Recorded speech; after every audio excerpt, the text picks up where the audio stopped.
Thank you all for those that are here for our virtual transition day. Today we have some lovely guests from Umass Amherst who are going to be talking to you about how to make the most out of your first year of college. We have right here one of the directors of admissions from the University of Massachusetts Amherst, Sarah, who can kind of introduce you all to our three guest speakers. So I will pass it on to you, Sarah. Great, thanks, Joe. So my name is Sarah Belanger. I use the she, her pronouns, and I've been in admissions longer than I'd like to admit because it really makes me feel old when I say about 25 years. So while I'm from UMass, and as are the students here today, we're going to be able to answer questions in general about what to expect in your next year. I want to say a big hearty thank you to all the students who did pre-submit questions. And we're going to kind of break our categories down today. We're going to talk about social life, campus resources, and put them into academic categories as well. But I'm going to start, I'd love the students to just do your quick intros, and then I'll start with the questions. Hi, everyone. I'm Alexis. I'm a rising senior here at the university. I'm from San Francisco, California, so I'm an out-of-state student if you have any questions on that. On campus, as well as being a tour guide while I'm here today, I'm also part of the Commonwealth Honors College, so I'm in the Honors College at UMass. I'm also part of the Black Student Union, and I'm a buddy for Special Olympics young athletes. So just a couple of clubs I'm involved in, but I'll pass it on. Hi, everybody. My name is Maahi. I'm a comp sci and psych double major, and I'm going to be a rising junior next semester.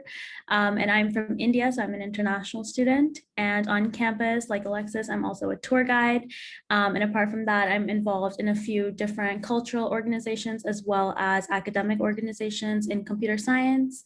And I am a research assistant in a psych lab. And with that, I'll pass it on to Jariah. Hi everyone, my name is Jariah. I am a rising junior also at Umass Amherst. I major in accounting with a minor in Spanish. On campus, other than being a tour guide, I'm involved in a couple different organizations within our Eisenberg School of Management, which is the business school. I'm also a part of CREW, which is a religious organization. So I'm here and happy to answer all of your questions. Thanks, Jariah. And Jariah, I didn't know if I missed you here, but Jariah is from the great big state of Texas. So comes a far way to come to Massachusetts. So I tried to collect students for you today that come from different places and that can share that experience of going away to college and who are at different places in their college experience. Overwhelmingly, the question that got asked about 5 times in your pre-submitted questions was, what was the hardest thing during your freshman year? And I'm going to throw that to Jariah to answer. I think the hardest thing about my freshman year was just being okay with being like uncomfortable and uncertain about certain things. A lot of the times, like especially at the very beginning, I didn't know anyone going to UMass, so I would go to the events by myself or kind of try to find people to go to events with if I wanted to make friends, or kind of just go to the dining hall with like a group of people that I barely knew, just kind of in that weird stage of, oh, I don't really have my set group of friends yet, or I'm not really close to anyone yet. I kind of barely know where my classes are. I'm uncomfortable in that sense. These classes are new, they're huge, everything is so different from what I'm used to. And just, it was really difficult to understand that I am transitioning in life. I'm going to a different state, a different university with different people. Everything is so different for me, but it just took me being uncomfortable to realize that I'm growing, I'm changing, things are changing, and it's going to be okay. It worked out. I love UMass now. I have lots of friends, lots of organizations that I'm involved in, and I feel a great sense of community. So it's just that beginning stage of transitioning, which really was the hardest for me my freshman year. Great. Thank you so much for answering that. I love to hear you talk about your experience because it really is so applicable to lots of students, that sense of uncomfortable, that sense that not everything's amazing in your first couple of weeks of college. It's hard. And so kind of getting past that sense of uncomfortableness, I think is really important and important to talk about. So I want to shift and kind of keep in that and talk about student life. And so Alexis, will you answer kind of what's your biggest tip for how to make friends? And, kind of, you have any do's and don'ts for that in the first couple of weeks of school? Yeah. So I also, like Jariah, came in knowing no one. San Francisco, not a lot of people travel across country to go to school in Massachusetts. Makes sense. So I was in the same boat, not knowing anybody, and I knew I needed to make friends fast. Knowing me, I like to be bubbly, outgoing. I'm very extroverted, so I knew I needed friends fast. And one of my biggest pieces of advice is leave your door open. Freshman year, get a doorstop. Like my mom had to run to the store, get a doorstop just so you could have the doorstop open and like people would feel comfortable going in and out, because everyone's in the same boat as you. Everyone also wants to make friends. So they're also going to like peek their head in or just wave hi when they're going to and from wherever. And I think that was a big thing. I also think join clubs and really get invested in those clubs. Don't just show up to the meeting and sit in the back and don't participate. Like that's not going to do anything. You're just going to feel like even lonelier, because I've done that. I can vouch for it. Don't do it. It's not worth it. Like get in there, meet someone, like turn around, start talking to someone. I think in big classes or small classes, turn to the person next to you, start talking. Everybody, again, is in that same boat and wants to get to know people. So they're so receptive once you start talking, but you're all in the same boat of also not being like, oh, I don't want to be the first one. Just bite it, just do it. And you'll come out the other end and feel so like, oh my gosh, like I met you in class. And then you'll see them in the hallways or on campus, be like, hey. And now I can't go anywhere without saying hi to like 5 people. So like just be outgoing, be out there. And if you're not outgoing, meet those people in those smaller settings, and then it'll feel the same way as well. And one of the questions that we got that was pre-submitted, Alexis, was about, can you join clubs and organizations in your first year? And what do you say to that? Oh, for sure. I say you should do it. You can join, like, I think within your first few weeks, depending on how your school works. I know at Umass, we have like a club fair where everyone shows up. I'm sure a lot of schools do that too. And then from there, you sign up for way too many clubs. Just remember, you can't commit to 10 clubs probably. So as much as you're going to sign up for those 10 clubs, just really suss it out and be able to see which one you actually want to put your time into. And usually you'll stay with that for probably 4 years. But I found tour guiding really early on, and that was my main club, my main sense of community. And I would never change it for the world. I also joined as a freshman, which was the best thing ever. And most clubs I'm actually in now, I joined as a freshman. So yes, you can join clubs as a freshman, and I highly recommend joining as a freshman. And your tour guiding is actually a campus job that you get paid, which also illustrates, I think, nicely that if you have work study, you can absolutely get started in a work study job. And even if it's not work study, there are jobs on campus, on most college campuses, that you can get involved in as early as your freshman year. So that's a really good way to make a little extra cash. I'm going to go swing back to res life and talk. I'd like, Maahi, can you talk a little bit about what happens when you do get overwhelmed? What kind of resources did you find at UMass, but I think, again, are kind of comparable to any college? Yeah, so it's very overwhelming in the first week because everything's new. I was so, like Alexis said, leave your door open. I was too scared to do that. I was too shy to do that. But at the same time, there's so many resources because UMass and the college, they know that every freshman's going through the same thing, so they've put in resources in place. So there was an RA in our every floor in our buildings, and that's basically a residential assistant. And I like to kind of call them your mom and dad away from home. They'll kind of guide you through the tough times in your first 2 weeks, and obviously the rest of the semester too. And so they hold floor meetings, and they hold little cute pizza meetings and candy meetings or face mask like self-care nights and stuff like that.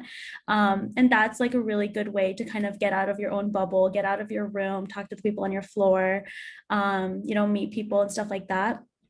And they're also usually like juniors and they know UMass, they know the campus. And so, you know, they're more experienced. So it's nice talking to somebody who's more experienced. And then apart from that, I would say really get involved in all the events surrounding residential life. There's always like events going on within your building. There's always events going on in the library, in the dining hall, stuff like that. So like just going to those and meeting new people there is a really big thing. My first week I was like so scared to like go up to somebody and talk to them, and then I like just like mustered all the courage up and I went to my next door neighbor and I was like, do you want to go to lunch with me? And she was like, yeah, actually that person wants to go to lunch too. And then there's like 15 girls going to lunch together and it was great. So, you know, just like going to the RAs, going to the next door neighbors, those are all like really great resources that you can kind of muster up the courage and get rid of the overwhelming feeling. Yeah, and I think that is great to hear. And just being able, just again, that's uncomfortable for some people. And it sounds like it was a little bit for you to put yourself out there. But I think that is the key. And we're all hearing that echoed through all those conversations that we're having here. What about homesickness? So Alexis, do you want to talk a little bit about homesickness? Because I have another question that I'm going to ask Jariah, because I know how I've heard her answer this next question. But Alexis, what about homesickness and what do you do to combat that and get over it? Yeah, so I was actually really homesick.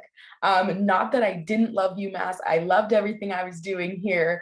I was very happy, but you're still homesick. Like it's something that still is going to happen.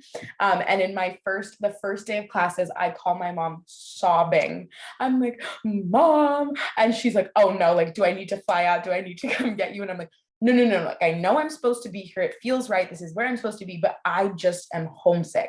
So it's totally okay to be homesick. Don't shy away from it. Like it will happen, as well as many other people are homesick. My roommate from Massachusetts, also homesick, and she lived 2 hours away. So in any capacity, there will be homesickness. What I did to combat it though, like Maahi was saying, I actually went to lunch that day. So I was crying to my mom after my 8:30 class.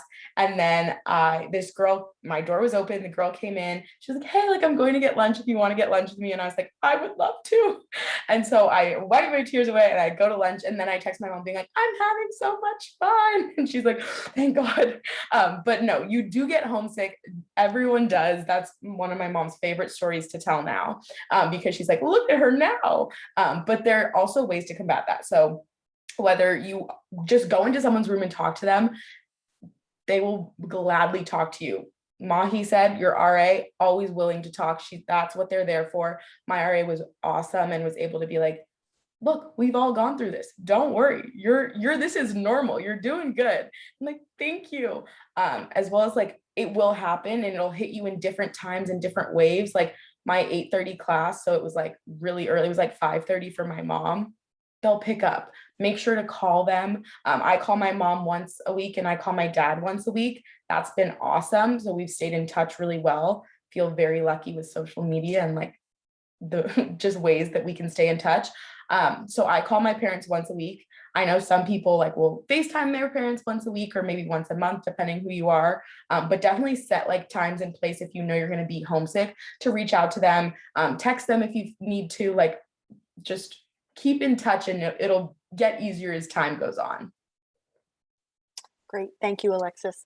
And I know social media is hard because sometimes you see your Instagram or your Snapchat of your friends' stories and boy, it looks like they're all having a great time, but pretty much they're only putting the fun pictures on there. They're not putting when they're weeping at 8:30 in the morning after your class on their social media. So try to keep that in context. And I know all three of you are from, far away and you had to deal with coming to campus. And what do you think, Jariah, as I said, I'm going to throw it to you, but what, navigating being from far away, what are the bare necessities? What don't you need to bring? How do you cut costs? How do you kind of make that affordable? I think for for me, the thing that really helped me out the most was to plan ahead. I knew that I wasn't going to be able to bring my homeroom from Texas all the way to Massachusetts. So I kind of made a list early on of what things that I thought I needed, and then used stores such as Walmart, Target, Bed Bath & Beyond. A lot of the things have like drive up or like delivery services, especially where you can order ahead and then they can like sit at the store until you need to come get it. So I definitely took advantage of those things. I waited maybe like the week that I was going to fly out to order those things. And then when I got to campus, my mom and I picked up all of the stuff and then drove it to campus and moved in my belongings within that same like 3 days. It was really smooth, a really like easy transition. And I would also say take advantage of your campus if they have any like free or like for sale items. I know Umass at the beginning of my freshman year, they had like in a gym, I don't know what it was called, but they just had a bunch of things lined up that outgoing seniors, outgoing students put in there for sale. It was really cheap. So things like dressers, like chairs, notebooks, all of the necessities that you think you need for school or that you might have forgotten. So yeah, really take advantage of where, like literally I Google Maps where UMass was, where the nearest store is out, right outside of UMass, and then kind of made my like route, I guess, for moving, and just planned on it like that. I literally only came to school with 3 pieces of luggage, and that was just my clothes. And I bought all of my bedding, all of my necessities, my toiletries, most of my stuff out right by my school, and that's how I took advantage of that. And as you know, I know you've all, well, I know Alexis and Jariah have both been lucky in terms of meeting people when they get here and having students from close to campus offer to keep things for you. And, oh, you can bring that home or you can store that. So that's also something to think about after your first year. You don't want to get rid of all your things if you're going far from home, but there's oftentimes storage options for you. So something else you don't have to usually worry too much about. And campuses will be able to point you to those resources. You know, I know right in our town, we have a Goodwill and a Salvation Army where my daughter and her friends got a lot of her college, bookshelves or chairs, or sometimes a little desk or a little lamp, some pots and pans, stuff like that. And you don't have to get those on the first day. That stuff you can go and collect, when you decide what you need. Oh, do you want a hot pot to heat things up, or do you want a pan to cook things in a, if your dorm has like a little kitchen or something. So those are all really good tips on that. I'm going to switch gears and talk a little bit. We're going to talk about campus resources still, but, and not so much on the academic side. We're going to talk about that, I think, last. But in terms of books, I know this is a hot topic, and I know this got asked a lot in the pre-submitted questions. How to buy books, when to buy books, how to save money buying books. Do I need to buy all my books? Maahi, you want to chime in on that? Sure, yeah. So you'll have a variety of different types of books professors will kind of tell you to buy. Sometimes it'll be like a physical actual book that you want to like order online. And sometimes it's a virtual like book or subscription kind of thing where like your homework and your book are kind of like one thing.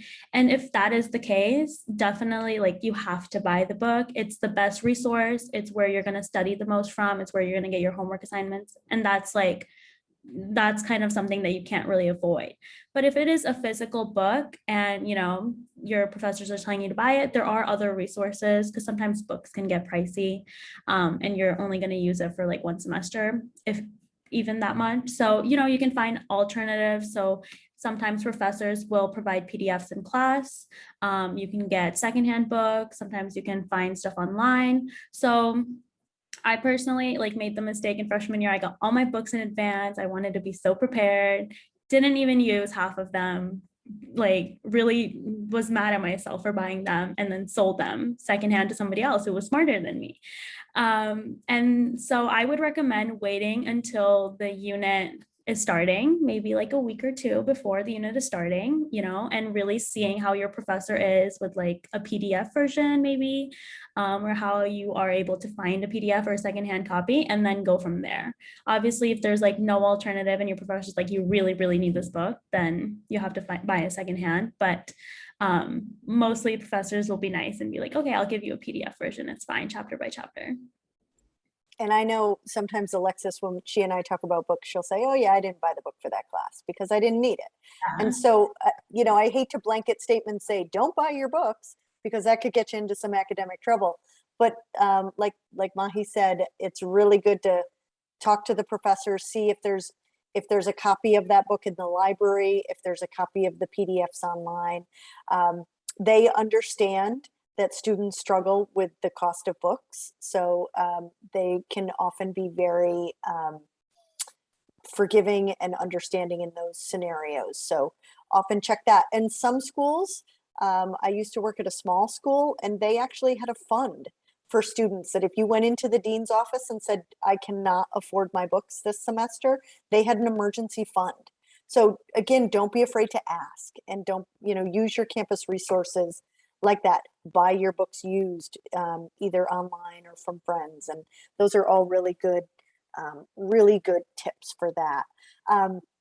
In terms of, somebody asked about English, and I don't know, I'm not sure if any of you three have taken a lot of English classes, but, you know, I think English classes and English teachers in high school spend a lot of time trying to put the fear of God into high school students about how hard college is going to be and how much more reading there's going to be. So there was definitely a question about the academic transition from high school to college, and kind of if you had any challenges with that, and if you did, what were they? And I'll put that to Alexis, because I know you went to a small school, a small high school, Alexis. Yeah. So there is a transition period for English per se.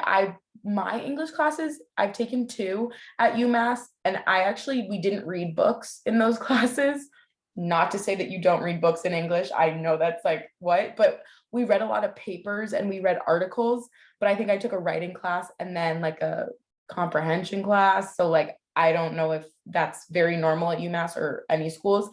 So we didn't do a lot of reading. We did a lot of writing though.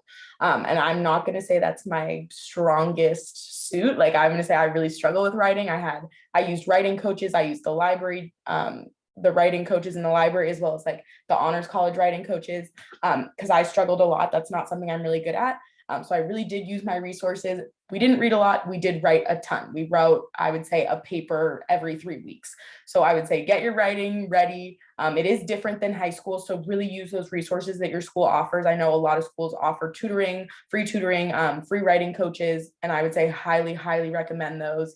They're awesome. They'll sit with you. They'll really help you understand what you're not doing right, what you are doing right, and how to better yourself.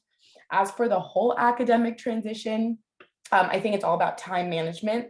I really think in high school, you're on this very strict schedule, like everything's happening at every hour of the day and you're just motoring through your day and it's the longest day ever. I admire high schoolers so much. But now in college, like this is your life. So you have class maybe 3 hours a day. You're going to have homework, but it's up to you when you do it. You're going to want to hang out with friends, but that's up to you when you do it. Maybe you'll go to the gym, maybe you'll eat. Again, up to you when you do that. And it's all about setting, like have a planner or have a calendar out and really make sure you have that time management down, because that's where you lose the academic part. Not that it's harder or more work, because you actually are taking less classes. It's just, there's so much going on as well in college that you might get a little lost in the time management realm and be like, oh, I have this paper due that is like half of my grade, and you're like, oh no, like I didn't start it yet. That's where time management would really come in handy. I also think when I entered college, I wasn't in the major I wanted to be in, so everything seemed a lot harder than I wanted it to be. But you'll figure it out as you keep going, I would say. And that's good to hear, Alexis, too, because you changed your major, and it's okay to do that. So if you are in a major that feels uncomfortable, or you're like, geez, I don't love this. And so it's hard to get motivated to study for it. It's hard to get motivated to go to class. You still have to, but change your major. Find out how you do that and what avenues, because that will make, once you start to love the things you're studying, it doesn't become so much work. Jariah, there was a question about grades, but also there was a question, oh, and now I forgot the second, it was a two-part question, but oh, I know what it was. It was about grades and how they're different. Like, is the grading system the same typically in college and in high school? And what did you find for studying for midterms and finals? Do you have kind of tips around that, kind of how you tackled that in your first year? Do you remember? Yeah, so I would say about grades, it definitely depends on what major and what program that you're studying in. I know kind of more competitive majors have different grading scales, and even it varies by professors. So definitely, as soon as you get all of your syllabi in your classes, professors put the grading scale on there. So they'll put maybe like 90 to 100, or like 89 to 8. Like sometimes an A minus is an 87, or sometimes 89 is a A minus. It just depends on the professor, really. I just would say it's kind of different from high school, but again, it just depends on your major and what you're studying. As far as midterms and finals go, I definitely will still say I'm kind of figuring out a good rhythm to get myself into. It's kind of been trial and error. Studying wise, I do say study early, and then as you're learning the material, try to retain as much as possible. Like after you learn a subject, kind of go back over it right after you learn it so that you retain the information better, so that when you get to like that midterm or that final, then you're not trying to cram all of the information in. You've retained most of it, or at least some of it, so that you can just go over like your most frequently missed topics, or the things that you found more difficult than other things. I would say take advantage of any tutoring or additional sessions that your professors or teachers assistants may hold after any time, really, during the academic semester, during the academic period. If they hold like extra tutoring sessions or sessions to cover, like go by each topic, definitely take advantage of that. It's just going to give you that extra practice, and it'll be less studying on you in the future because you'll already know the information, and you'll be less worried about cramming everything. At Umass, we have supplemental instructors that kind of make their own worksheets or their own versions of the materials, that you learn it in a different way, and their students also. So it's not a professor, it's not really formal. It's really up to you if you want to go. And for my calculus class, I really took advantage of that because they made their own worksheets with their own problems. They explained it a couple different ways. There were different sessions that I can go to, different types of students who would teach it to me different ways, and it just really helped me understand the material better. And they work directly with the professor. Most of your TAs or any other tutoring kind of services that you'll have will work directly with your professor, and they're going to know exactly what the professor is going to want from your answer. And yeah, just take advantage of that when it comes to midterms, finals, studying, homework, grades, pretty much anything. What I'm hearing from everybody is that everything is so interconnected. You're muted. Yeah. Of course I am. I'm talking, I'm using my hands. I was saying that what I'm hearing, and I love that Jariah jumped right into my academic my next topic without knowing, but everything's interconnected in college. And so it's that it can snowball effect. So getting ahead of kind of that homesickness and getting ahead and being on top of your own health and well-being is all part of this snowball. And then keeping up with your classes and keeping up with your studies, and don't wait till the last minute to study for all your midterms. There's always going to be an all-nighter that you pull in your first year, and then you realize that you're miserable the next day and that you're more tired and not feeling great. So try to minimize those kind of experiences. But Jariah hit a lot of what I wanted for us to talk about in academics, in terms of, again, you have resources. And I think one of the hardest things for this generation, because you are a very independent, accomplished group of students, you've all done well, you've all, you're going to college, and that's such a great accomplishment. But then the next step is knowing when to ask for help. And I think I've seen this with students, and I've advised enough students in my lifetime to see, oh geez, it's November and I'm buried. And gee, I haven't been to my TA, my teaching assistant. I haven't been to any tutoring sessions. Just like Jariah said, go often and go early. There are a lot of people on a college campus here to help you. And I think making a study group with your, like Alexis said, sit down next to somebody and say, hey, you want to be in a study group if this material gets tough? Absolutely, that will help you. So we keep throwing around a lot of acronyms too. TA is teaching assistant. They're there to assist the professor and to help you. So again, a resource for you. I want to spend, and I want the students to talk a little bit about office hours, because certainly when I was in high school and when my daughter was in high school, going to the teacher for help was seen as kind of a, like, what aren't you doing right? And how come you don't get this material? And then you have to go after school or make an extra effort. But in college, office hours means something very different. And so, Alexis, you want to talk for a minute about your first office hours experience, and were you nervous, and what did you do there, and what did it gain you?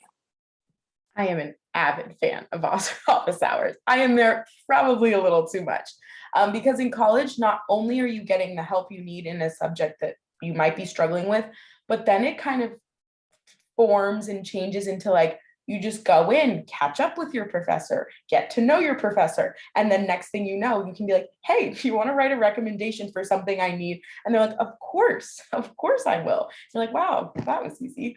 But really, you start, if you ever need help in anything, they're required to hold office hours at most schools. So you can go chat with them. I'm going to say that most office hours are pretty empty. So if you do go, they will be able to remember your name, remember your face, and you can start developing a relationship with them. Even if you don't need help and you're interested in what they do, what they study, what they teach, I would say I highly recommend going to meet them again. Even if you don't need help, just like seeing how they got to where they are, if you're interested in that path, that's a firsthand experience of them actually doing what you could potentially be doing. Because at this point, you're in college kind of gearing up for a career, and they're in a career. I would also say these office hours, as quiet as they are, you will really have like these good conversations, whether it's with the material or just about yourself. They get to know you as much as you get to know them. They really do want to meet students. They're professors. They wouldn't be professors teaching college students if they didn't want to be. There's way too much school they had to go to and way too many degrees they had to get. And they're really knowledgeable about what they're teaching as well as the field they're in. So I highly recommend using them. Even if you don't need help in school, which if you do need help, they're a great resource. If you don't, highly recommend going, highly recommend getting to know your professors, and who knows, you could have a class with them again. That's the professor. You also will probably have like a graduate TA who's getting their grad degree or their doctorate in that field, and they'll be in that class. If you're a little too intimidated by the professor, highly recommend talking to that grad TA. They're still in school currently, and they will love to help you. They've done the undergrad thing, so they've kind of got that under their belt. So they're a little less intimidating than a professor, but really that's all in your brain, I swear. The last one you could have is an undergrad TA. So I'm actually an undergrad TA, and I just sit in the class with the students. I've taken the class, and now I just help the professor grade what the material that you've submitted. I'm a lot less intimidating than probably your professor or your grad TA. I love to talk to students and love to help you out through situations. If you're interested in that, there are undergrad TAs as well. So lots of options, lots of opportunity to get help or just get to know other people. Alexis, and in that realm, one of the students had asked, what do you call your professors? So how do you know what to say when you say, hi, Mr., hi, Miss, hi, Doctor, hi, Professor? Do professors make that clear? How do you get past that? Because I think that Yeah. introduction is nerve-wracking. Yes, that is definitely nerve-wracking. But at the beginning of class, like your first class, your first meeting with everyone, they will tell you what they want. So I've had tons of professors be like, call me by my first name. Like, I don't want to hear doctor. I don't want to hear professor. I don't want to hear Mr., Mrs. And you'll slip up and they're like, it's totally fine, but call me by my first name. You're like, okay, I'm trying. Then you'll have Mr., Mrs. For sure that happens. Then you'll have Professor blank, last name or first name, depending. And then you might have doctor. I've had it all, but they will specify either on their syllabus or they will 100% tell you and keep reminding you. And then when they send emails to you, they'll sign it the way they want you to call them. So just keep note of all of that, and then you will mess up, but it's okay. They're very forgiving about it. That's great. And I thought that was a great question for someone to ask, because it is a little nerve-wracking and everyone has a little bit different title. And if you come from a school where you have called your teachers by your first name, sometimes that's great, sometimes it's not as appropriate. So follow the lead of what they're telling you. I feel like we covered office hours pretty well. What about academic resources? So like, what if you are a student with a 504 in high school and you need help with test taking, anything? Where do students go on their college campus to get the resources? Maahi, you want to tackle that one?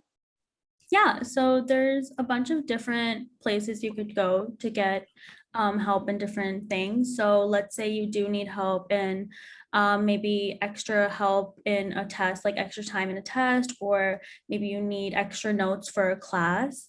At UMass, we have an office called the Disability Services, and they kind of are so helpful in all those things. So you just go to them and be like, okay, here's like all of the stuff that I need, and they'll connect with your professor. So you don't even have to talk to your professors about any of it. They'll connect with the professors, they'll let them know, they'll set everything up for you, and they'll be in contact with you. So it's really easy. You don't have to like talk to multiple people and stuff like that. And besides that, if you want help like external tutoring, like Jariah and Alexis mentioned before as well, there's free tutoring on campus almost for every subject that you can take, like almost every class. And those tutors aren't like professors, they're students who've taken the class before and done like pretty good in the class, like A- or above. So I think it's a better thing, because you kind of get that alternate, point of view of like, okay, I just studied this lecture from my professor, didn't get like 60% of it, and now I'm going to go to a student who's way less intimidating, who knows their stuff, who knows like tips and tricks on how to study for the exams. Maybe they had the professor before too, and they'll kind of help me go through the material. And then once you're done with that tutor, let's say now you understand everything but 20%, you can go to the TA session or the SI sessions. And so teaching assistants or the supplemental instructors, and they'll have like worksheets made for you that are in line with the lecture material, kind of cover everything that's going to be on the exam, but it's in like a different format. So you have like multiple different levels of where you can get help outside of class. And there's a lot of resources. If you reach out, I like to say there's always somebody who can help you for every single problem you have on campus, because someone's had that problem before you. So UMass knows, your professors know. So just like reach out to somebody, even if that's like the residential assistant I mentioned before. If you go to them and be like, hey, I'm not doing this well in this class, I need help, they'll point you in the right direction. There's peer mentors, there's peer advisors. There's so many levels. So just pick one person and ask them, and they'll point you in the right direction. Thank you. All right, so I'm going to throw this one to Jariah, because I know she's in the business school, which is has one of the strongest career services on our campus in particular. But I know, different colleges, every college will have a career services. And Jariah, can you speak a little bit to when you think the best time to go visit something like career services is? I think the earlier you go, the better. UMass holds a career fair every semester or every year. I went as a freshman. I think it was actually my first semester freshman year. I talked to recruiters and different people, different companies, and I just asked, do you have any opportunities for me? What advice do you have? What skills do you think I should work on? Everything like that. And they all were surprised. Wow, you're a freshman, you're ahead of the game, you're already here. So really, the earlier you go, the better. It just gives you an upper hand. It helps them connect a name to a face. It gives you a personal connection. I also recommend talking to any of your career coaches that you may have at your school. It also gives them a face with a name. They also have lots of connections with any firms or companies that the school is actively looking to recruit from. Let's see, what else? Pretty much, yeah, just it's as simple as introducing yourself, letting them know your interests, letting them know what you're interested in studying or maybe pursuing as a career. It's really as easy as that. I, again, went to a career fair my freshman year. I also have talked to many career coaches and many recruiters.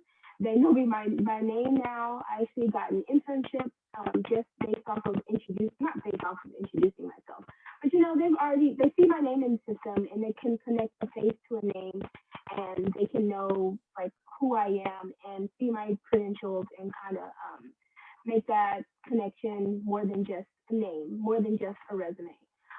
Also, start building your resume as a freshman. I know it may seem like, oh, I don't have anything to put on it. You accomplished so much in high school. I know I was so involved, and I definitely put lots of my high school accomplishments on my resume up until I kind of gained more experience in college. So in our career services, they offer resume help, and there's also like peer kind of coaches that can help you with your resume. If you have to write a cover letter, which I had no idea what that was before coming into high school. So I got a lot of help with resume, cover letter, interviews that I had. And I also recommend joining any maybe clubs or organizations that are around your career. They also give you an upper hand in what you should look for, what you should kind of dabble into if you're looking for a career in any field. I'm involved in the advancement of diversity in business, which is more geared towards people of color or students who are underrepresented within our business school. And they've offered me many opportunities that I would have never thought of within different firms who offer internships or entry-level career services for people who are underrepresented in communities. So definitely take advantage of that. Get involved early and just don't be afraid to put yourself out there. And can I ask each of you to speak to, because I know you're all tour guides and maybe you have other jobs on campus too. How did you hear about that? And how did you, what made you apply to like that specific job? But how did you hear about campus jobs? I was really homesick one day after an 8:30 and decided to treat myself to a kombucha in the campus center. And I walked through the campus center minding my own business. And the tour guide hiring committee was like, apply to be a tour guide. And I was like, on this day, okay. And I was like, oh, sure. So I bought my kombucha. I came back out and I was like, you know what, why not just grab an application? If I don't want to fill it out, totally fine. Grab the application, fill it out, go through all the rounds, and here I am. I also have another job on campus that kind of just fell into my lap. But that's through doing different clubs, meeting tons of people, and then things start just coming and you're like, oh, sure, I'll do that. But don't overextend yourself. Maahi. Yeah. So I found tour guiding through the UMass admissions Instagram. They posted about the application and I was like, okay, this looks like fun. I need a job. This looks like fun. I can do it. So I applied and then like Alexis went through the rounds. Here I am. Apart from that, I did work in the dining halls, very briefly just to kind of like get a feel for how it is and how I can manage my time with a job. And that was very simple. You just walk into a dining hall, tell the person that's like standing at the entrance and like, hey, I want a job. Can I talk to somebody about that? And they'll take you in the back and like sign you up. And then there's also a job board. So that was kind of my number one resource for finding jobs. And you can like select different things. You can select work study, not work study, on campus, off campus, all those things. And that's where everybody posts like job opportunities. So I'm working a summer job right now, and that's like the job board is where I found it from. And from there, you just either you apply through the link or you email the professor or whoever it is that the job is from. So a lot of different ways to get jobs. So many jobs. How about you, Jariah? Yeah, for me, I knew that I wanted to have a job to have extra spending money. So I think maybe the second or third month of my freshman year, I worked at a dining hall because I wanted something that was just like convenient and quick. So I worked there, and then later in my freshman year, I also took advantage of that job board. I really find it interesting because you can filter it to like what type of job that you might be looking for. So I knew that I wanted a desk job on campus so that I could kind of do my homework and like work at the same time, double tasking. So I got a job working with Umass Alumni Association, and I was able to sit at a desk on the computer, do my homework, and do my job at the same time. And then after that, the tour guides, there were 2 tour guides on my tour my freshman year. They applied and got in, and I saw them training, and I was like, oh my gosh, that's so cool. And I knew that I ultimately wanted a job on campus that would like fits the needs, well, not the needs, like fits kind of what I'm looking for. I'm really like service-based, wanted to serve my community, wanted to help people. So I really found something that I was interested in doing that I would enjoy. So I applied to be a tour guide. I saw like the friends who I had who were tour guides, they posted on their Instagram stories. I was like, oh my gosh, I'm so excited. I'm going to apply. I hope I get it. I knew it was really hard. It's like 4 rounds of interviews, but here I am today. So love it.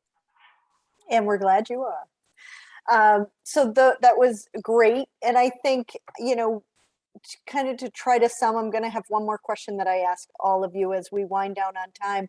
And if any students have any questions, you can throw them in the chat, and we're happy to address them if we didn't answer what, if you have any burning questions or are nervous about anything. I think our key takeaways are to be open-minded and to, put yourself out there and to use your resources. And people on college campuses love young people, and we want to help you, and we want to see you persist through college. And so, again, as we talked about office hours, it's a lot more powerful for you to sit in a professor's office and say, I got a lot going on at home right now. I've got a grandma that's sick. I've got a little sister that's struggling in high school. I go home on the weekends, and I'm having a little trouble keeping up. That is a lot more powerful than just not doing homework assignments or just, kind of nodding off in class. And so if your professor can know you, they know, gee, that student has a lot of other things happening. And while this class is important, I recognize they have other things in their life. And, or geez, I've joined 100 on the positive. I've joined 100 clubs and I'm a little overwhelmed. What do you suggest? And they might say, okay, let's talk about what clubs you can not do and what clubs you want to do. I think that's part of the first year experience as well, is finding your balance and finding your place and finding your communities. I think is really important. And know that every college campus is kind of both making efforts and strides to have places on campus where students can, I like to say, both thrive and grow and get leadership experience. So find those places, those RAs, that dorm mom and dad there to help you. They got stuff as well. They're students and they have their own stuff, but they've been trained to help. And so definitely utilize your RAs and your, sometimes there's advisors of other sorts. Whenever the word advisor is there, talk to somebody because that's their job and they like to do it. I want to ask everyone, and I'll have Alexis kick it off. What would you, well, there's going to be two questions. What would you have done differently in your freshman year? That is such a good question. I think I would have definitely, like, this is gonna sound crazy, but like branched out even more. I think I played it a little safer, but once I got comfortable, I not stopped meeting new people, but definitely had my group. I lived in the honors college, which is 2 freshman dorms, which is actually very small for where we go to school. Usually there are tons and tons of freshman dorms. And I think once I found my group of people, I just was stuck with, I stuck with them and I didn't really see what else was out there. I absolutely love my friends, but I think that I should have like stuck to true and like kept meeting people and like branching out. But I think once you get comfortable in college, because it took so long to get comfortable, you kind of just sit in the comfortable. And so now, especially after Corona, I'm like, oh, I should have just like gone crazy in those first 2 years, because now I'm like, oh, like I got to do it now that I'm a senior. But I think that's one thing, like keep meeting new people, keep getting out there, keep trying new things. I think once I hit the tour guide stride in freshman year and I hit my friend group, I stopped trying like all these other different opportunities. Very grateful for my experience, but I would say keep going with that and see where it takes you. Maahi, what about you? Is there anything you would do differently if you could do it over? Yeah, so excuse me. So I joined a cultural organization, a sorority on campus. I went to like the events like second or third week into freshman year, and that's when I started like completely like going into like my normal outgoing social butterfly kind of form and just like wanting to meeting people, finding my community, whatever. I wish I'd done that sooner. And the only reason I didn't do that sooner is because I was still in that high school mindset of like academics, and like college is not like that. Like college is so much more than just the 5 classes you're taking that semester, because you have to kind of become an adult after college. You can't just like focus on, like, obviously academics is a huge part, and you're going to be spending a lot of your time in academics, but you have to branch out. You have to go to events, you have to meet people, you have to network, you have to find new talents, find new hidden, passions and stuff like that. So I realized that once I started meeting people and seeing what other people are doing too. And after that, it was just like amazing. And I can't wait to go back on campus. And I'm like literally missing it so much. But yeah, if I could have done it again, I probably would have, gotten out of that high school mindset and gotten a little bit more free and open from the start. See, and I think you've all done great. So I love that Exactly. you still have something else that you would have done. What about you, Jariah? Is there anything you do differently? Think as a freshman, sometimes I was kind of scared to go to like events that Umass would host by myself, because I knew that like a lot of people were gonna know people, and I'm like, oh, I don't want to go by myself, but I still want to go. So like, do I go? And then I kind of like hesitate and really overthink about it. So I would definitely just go and just like enjoy myself. Know that I'm gonna find people when I get there, or even try to find people when I get there. I remember at UMass they hosted like an out-of-state event just for out-of-state students, and I didn't go, and I was like, oh, I should have went, and I still like, I know that event was for me because I'm out of state and I knew I would find other people. I didn't go. It's okay, but I definitely recommend getting out of your comfort zone. Go by yourself. Don't be afraid to like do things by yourself sometimes, because it's gonna be lonely at the beginning, especially if you're moving across the country or even going somewhere where you don't know many people. So yeah, I definitely recommend just putting yourself out there still. Great. That is great advice.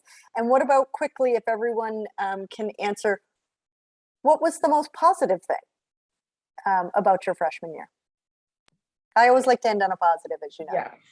I think being a tour guide, getting in that group, having that family, because we really are a family, that was one of the most positive experiences and still is. And I still like getting in stride with the tour guides was like the thing that made my freshman year and now my college experience. I also think when I changed my major, that was like a weight was lifted off my shoulders. I was so much happier. I was excited about what I was learning. I was excited about what college held for me. And I was no longer like, this sucks, I hate this, like, just get through it. Like, it just, when I changed my major second semester, like, and then I was a tour guide while I was changing my major, and like everything just kind of clicked into place second semester freshman year. And I was like, this is home. I never want to leave. Like, don't take me out. So that those things all together. Maahi? I would say when I found that balance between not missing home too much, like still missing home, but not like so much that I'm crying every day, and have like a friend group, and also I'm like doing good in my classes. Like when that like kind of blend just like clicked into place, that was like the most positive moment. And I had a day, like one specific day, when I called my mom and I told her, I was like, you know what? I'm fine here. This is great. I love college. And I'm about to come home for winter break, and I kind of don't want to. And so I think that was like my most positive moment, where I kind of realized like I'm independent, I'm living life, and I'm doing great. I'm thriving. So this is great. 4 more years of this. Let's go. Nice. What about you, Jariah?